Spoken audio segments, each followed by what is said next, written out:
Bonjour, c'est Wade. Et aujourd'hui, nous allons parler du manque de pardon. Dans le ministère de la délivrance, nous rencontrons ce problème.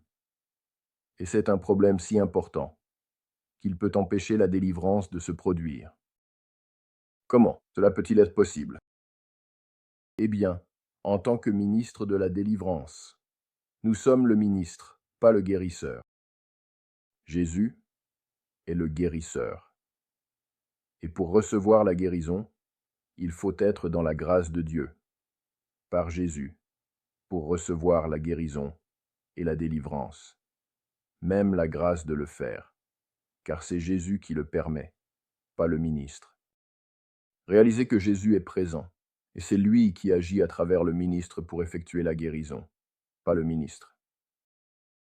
Considérez que si la personne cherchant la guérison vit dans la rébellion contre la parole de Dieu, il n'y aura aucune participation de Jésus, sans que la personne ne se repente et n'ait le désir de corriger et d'amender ses voies. Car la guérison ne peut venir d'aucun autre nom sous Dieu que celui de Jésus. Par exemple, nous avons eu le cas d'un homme qui est venu nous voir pour la délivrance. Et la session a été bloquée car rien ne se passait, et il voulait vraiment être guéri. Le Saint-Esprit m'a révélé qu'il gardait de la rancune envers son père. Quand j'ai abordé ce sujet, et que nous l'avons guidé pour libérer cette rancune envers son père, la grâce de Dieu a afflué, et il l'a reçue, et la session a pu continuer, et il a reçu sa guérison. Mais cela ne se serait pas produit s'il avait gardé cette rancune. Cet homme ne semblait pas comprendre le pouvoir du pardon et de la grâce. Et il ne semblait même pas comprendre qu'il était dans le non-pardon envers son père, mais il avait de la colère et un jugement qui ont conduit au non-pardon. Et quand nous lui avons expliqué, il a réalisé que c'était un problème et qu'il devait être libéré. Ce que beaucoup ne comprennent pas, à propos de ce problème de non-pardon, c'est qu'il coupe la grâce de Dieu de travailler dans la vie d'une personne. Cette grâce est importante pour le salut. Et si vous n'avez pas de grâce lorsque vous mourrez, vous ne serez pas autorisé à entrer par la porte étroite du paradis. Le non-pardon vous enverra dans l'éternité, Yahweh, dans un lieu de regret, même si vous croyez être un croyant en Jésus-Christ comme Seigneur.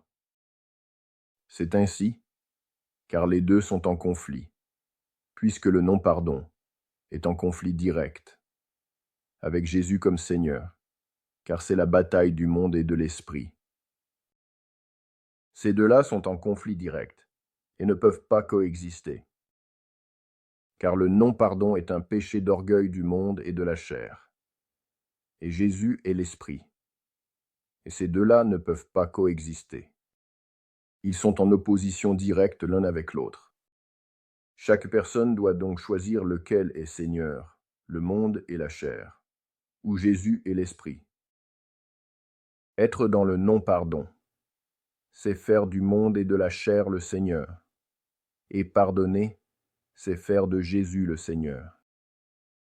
Par conséquent, si vous êtes dans le non-pardon, vous êtes dans la chair et dans le monde.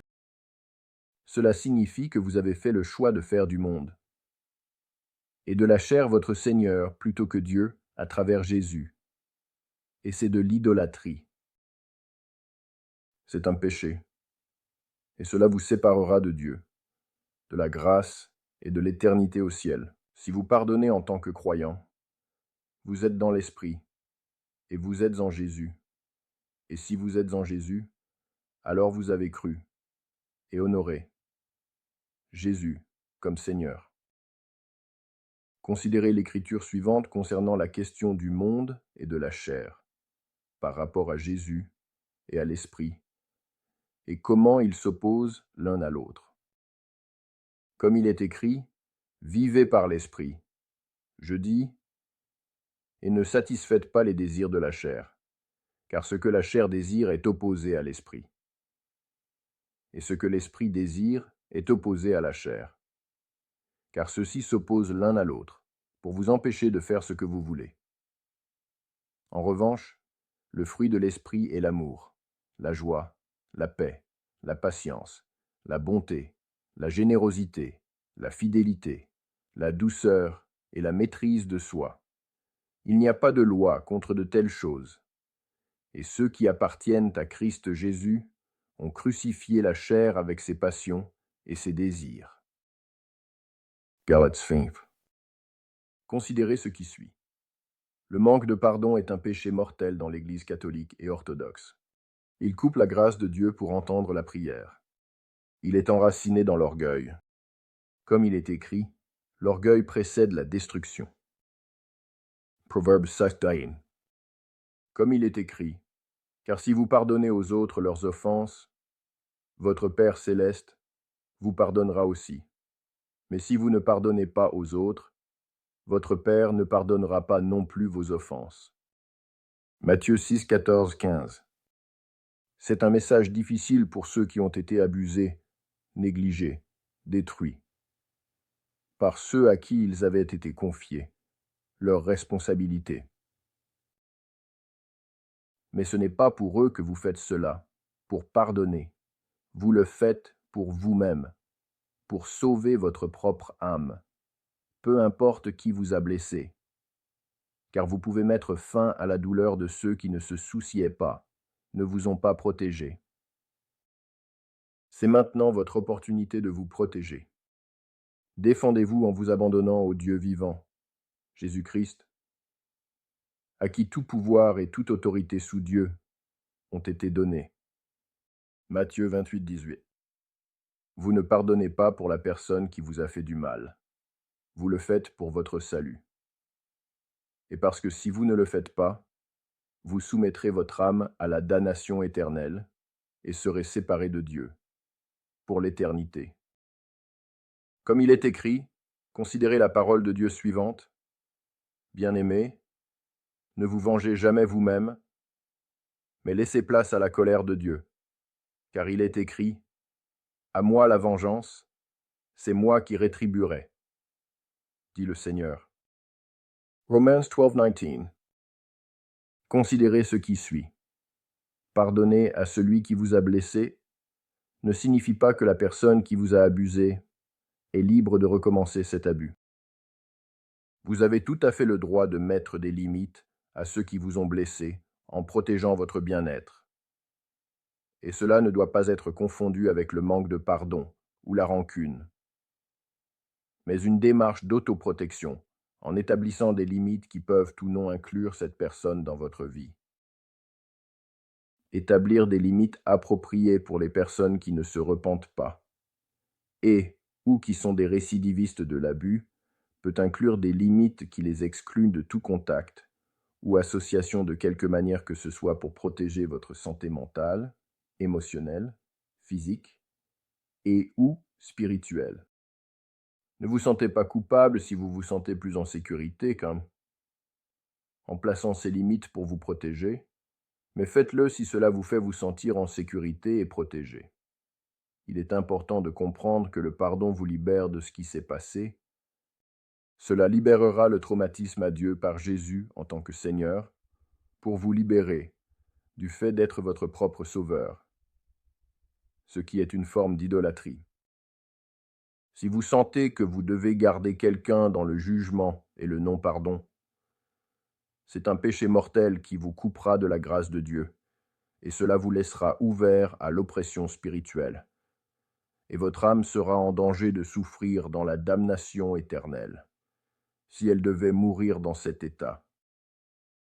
Ne laissez pas cela vous arriver. L'éternité est pour toujours. Protégez votre âme. Pardonnez à votre agresseur. Priez pour lui et soyez en paix à son sujet. Mais ne vous mettez pas en danger face à des agresseurs récidivistes qui n'ont aucun intérêt pour le repentir ou le changement, ou qui vous laissent dans la peur ou en danger. Laissez toute punition et tout pouvoir à Dieu, par Jésus-Christ en tant que Sauveur. Car nous connaissons celui qui a dit « À moi la vengeance, c'est moi qui rétribuerai ». Et encore, Le Seigneur jugera son peuple. Il est terrible de tomber entre les mains du Dieu vivant. Hébreux 10, 26, 31. Considérez ce qui suit comme il est écrit. Heureux ceux dont la transgression est pardonnée, dont le péché est couvert. Psaume 32, 1. Comme il est écrit, considérez ce qui suit. Priez donc de cette manière. Notre Père qui es aux cieux, que ton nom soit sanctifié, que ton règne vienne, que ta volonté soit faite, sur la terre comme au ciel. Donne-nous aujourd'hui notre pain quotidien, et pardonne-nous nos offenses, comme nous pardonnons aussi à ceux qui nous ont offensés. Et ne nous soumets pas à la tentation, mais délivre-nous du mal. Comme il est écrit, considérez, car si vous pardonnez aux autres leurs offenses, votre Père céleste vous pardonnera aussi. Mais si vous ne pardonnez pas aux autres, votre Père ne vous pardonnera pas non plus vos offenses. Matthieu 6, 14, 15. Considérez la parole de Dieu suivante concernant la rétribution de Dieu envers ceux qui abusent, car tu rends à chacun selon ses œuvres. Psaume 62. De plus, considérez la parole de Dieu suivante telle qu'elle est écrite. Car il est en effet juste de la part de Dieu de rendre l'affliction à ceux qui vous affligent, et de donner du soulagement aux affligés ainsi qu'à nous. Lorsque le Seigneur Jésus sera révélé du ciel, avec ses anges puissants, dans un feu flamboyant, infligeant la vengeance à ceux qui ne connaissent pas Dieu, et à ceux qui n'obéissent pas à l'évangile de notre Seigneur Jésus. Ceux-ci subiront la punition de la destruction éternelle, séparés de la présence du Seigneur et de la gloire de sa puissance. 2 Thessaloniciens 1, 6, 12. Chaque fois que vous vous tenez en prière, pardonnez, si vous avez quelque chose contre quelqu'un, afin que votre Père céleste vous pardonne aussi vos offenses. Mark 1, 25. Soyez miséricordieux, tout comme votre Père est miséricordieux. Luc 6, 36. Bénissez ceux qui vous persécutent. Ne les maudissez pas. Priez pour que Dieu les bénisse. Romains 12, 14. Ne jugez pas, et vous ne serez pas jugés. Ne condamnez pas, et vous ne serez pas condamnés. Pardonnez, et vous serez pardonnés. Donnez, et il vous sera donné. Une bonne mesure, bien tassée, secouée, débordante, sera versée dans votre giron. Car la mesure que vous utilisez sera la mesure qui vous sera rendue. Luc 16, 37, 38. Nous espérons que vous avez apprécié ce message. Nous vous invitons à aimer et suivre notre chaîne pour recevoir les prochaines publications vidéo. Bénédictions sur votre chemin.